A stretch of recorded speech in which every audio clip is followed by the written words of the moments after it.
Happy New Year, everybody, and what do you think? Not of the hat, no, the walls.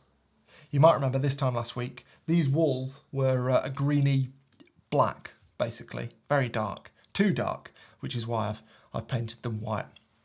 And I'm pleased I've done it, to be honest, even though this room currently looks like a prison cell, because there's nothing on the walls and there's no furniture in here or anything. I'm looking forward to building this room up from white, as opposed to from black. Also, I say it looks like a prison cell. There's an iMac in the corner, which I don't think is very prison cell-like. It might be. I've not spent much time in prison cells recently, thankfully. Anyway, today's video is about basically the exact opposite of this room. It's about me being out with Emily in the snow, taking photos with a GoPro strapped to my chest, and I'm just going to show you the footage of that. Also, there is something else I want to talk about, something that all photographers, good photographers, do, in my opinion, but it's not boring, but it's just not quite as interesting as watching some photography, I don't think. So I'll start with the photography, and then I'll talk about the other stuff at the end. Hook you in with the photography, and hopefully you'll stick around to listen to me talking a little bit later on. Also, a very quick thank you to the sponsor of today's video, Lexar, who make this 2000X SD card. It's a very fast SD card. It's UHS-2 rated, as you can see from the 2 rows of pins on the back. It's got read speeds of 300 megabytes a second, write speeds of 260 megabytes a second, and it's V90 rated, which basically means if you're shooting any kind of high resolution video footage, this card is the perfect companion for it. It's available in capacities up to 128 gigabytes, so next time you're in the market for a high performance, high capacity SD card, do check out the Lexar 2000X. And a big thank you to them for their continued support of this channel. Much appreciated. Anyway, yeah, here's that GoPro footage, which starts with Emily trying to open a packet of chocolate. Well, it says peel to open, and it's not peeling to open. Are you recording this? No. Oh, I heard the beep. While you're doing that, I'm going to take some photos of you. Bored otherwise. Just take the lens cap off, shall I? I'm using the 20-60 lens today, the kit lens that came with this S5, purely because it was what was on the camera when I left house. Thank you. And, well, I haven't changed it, so there you go.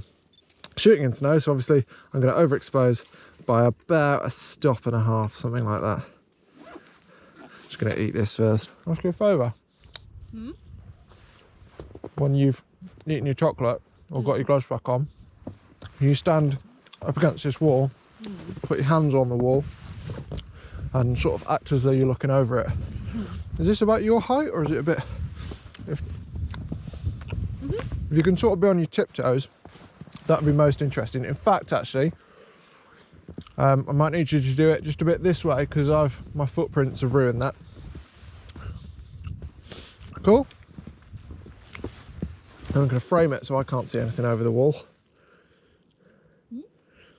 Don't matter. Thank you.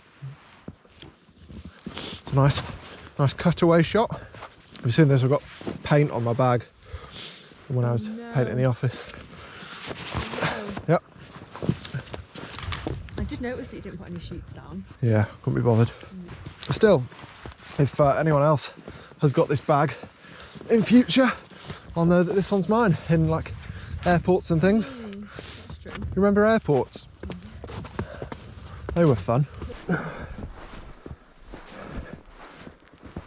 Okay, so if you find, are there any footprints there?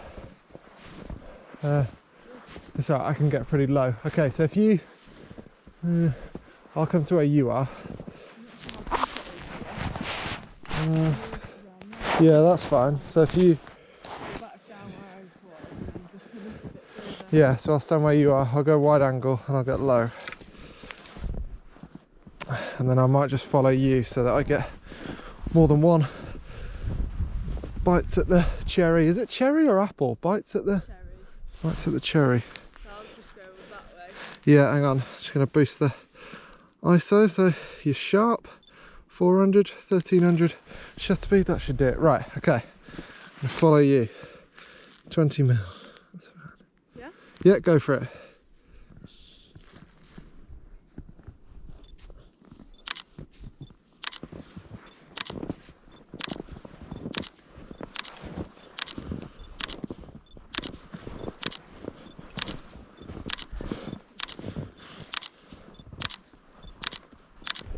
got snowy feet yet? Yeah. I have. It's all fun and games, isn't it? Oh. Yeah, it is fun and games. Until then, right, I think one of those should be alright.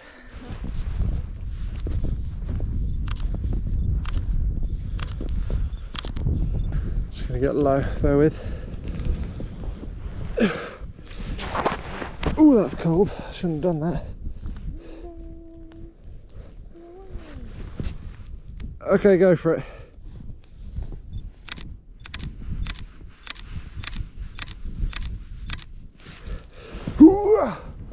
Oh, I don't know if I missed focus on all of those. Never mind. I do love the arms out wide. Look like you're walking on a tightrope. I don't know if you can see on the GoPro, but out to sea, there's like a bit of a rainbow in some rain clouds, and I just tried to get it with the 200mm. I was too excited to press record on the GoPro though, so I didn't record it. And the camera wouldn't really focus, so I don't know if I've got that good a photo, but I tried. It's very pretty. How's is this? How you getting on? Pretty hard. That right there is a photo. Can I get you walking through there? Oh. Getting low so my shadow's not in it. 30mm, that'll do. Whenever you're ready.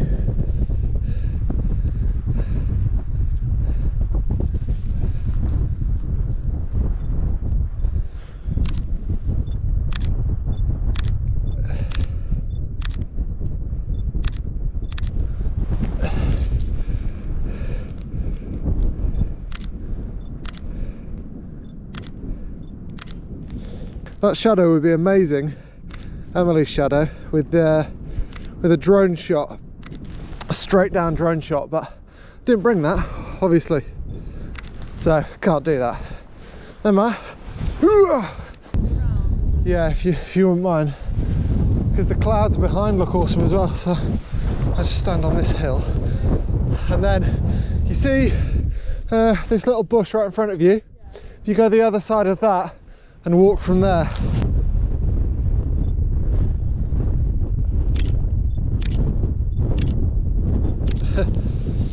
That's cool.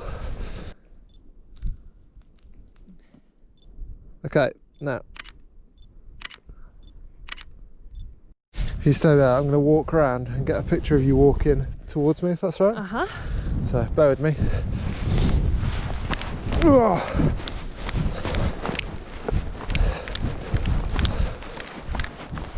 All right. Hard work this. Need some snowshoes. Look at this, ridiculous.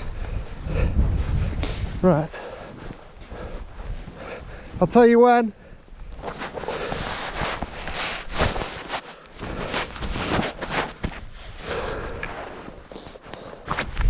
There we go. Wide for this one.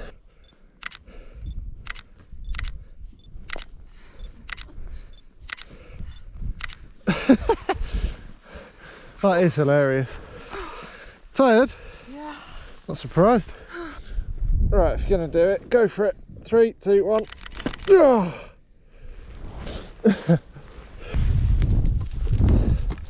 Oh, very moody. It's past our turn back time, which is why we're heading back down. Always important to have a turn back time, particularly in winter, and it's started to snow and visibility down there is terrible, so it's probably a good thing that we're making our way down. Hopefully though the photos aren't over, but it's not going to be sunny down here, I don't think. Call me a pessimist.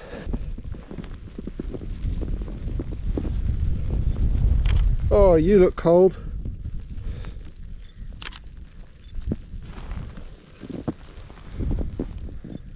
I don't think any of them have got any interest in me getting closer today.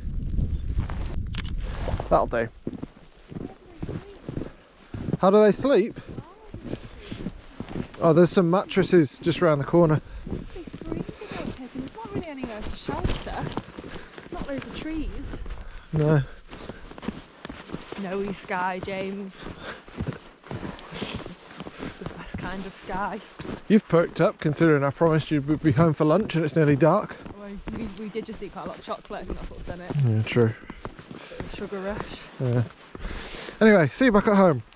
So yeah, that was today, basically. And now for the interesting talk about what I think all good photographers do. So basically, in my experience, from the conversations that I've had with photographers, good photographers, photographers who I look up to, it seems clear to me that most of them, if not all of them, have goals with their photography. Now, goal setting, when it comes to photography, can be quite a complex thing, to be honest.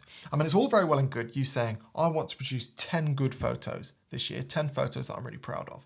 The thing is, you don't know when the conditions are going to be good, if you're going to be in the right place at the right time for those conditions, if you're going to be allowed to travel, if you're going to be allowed to leave your own house in 2021. And all these things make it difficult to produce SMART goals. And I can't remember exactly what that stands for.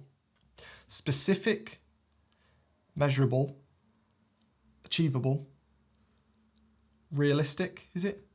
And time sensitive. I might have just done that. But yeah, choosing an arbitrary number of photos or specific photos that you want to try and take in a year or 10 years, whatever it might be, that can be problematic because really, particularly in times like today, you don't know how achievable that is purely because of things that are out of your control. But it doesn't mean it's not worth doing. So this year, my goal is very, very simple and it's not related to a number of photos or type of photos or anything like that.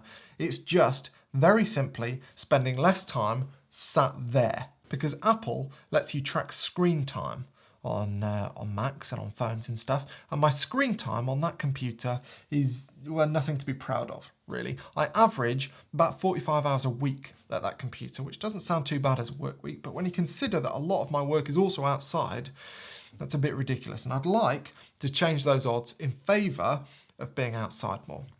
So basically, I'd like next year, no, this year, it's now 2021, it's New Year's Day today, for me, probably not for you. Basically, I'd like to only spend 20 hours a week at my desk and the rest of the time out shooting when we're not in lockdown. Anyway, the reason I'm boring you with this is that I think it's worthwhile sitting down at the start of the year to think about what you might want to achieve with your photography for the year ahead. And like I say, and like is the case for me, it doesn't have to be wanting a certain number of photos or wanting particular photos from particular places. It might just be that you want to address certain parts of your photos to try and improve them.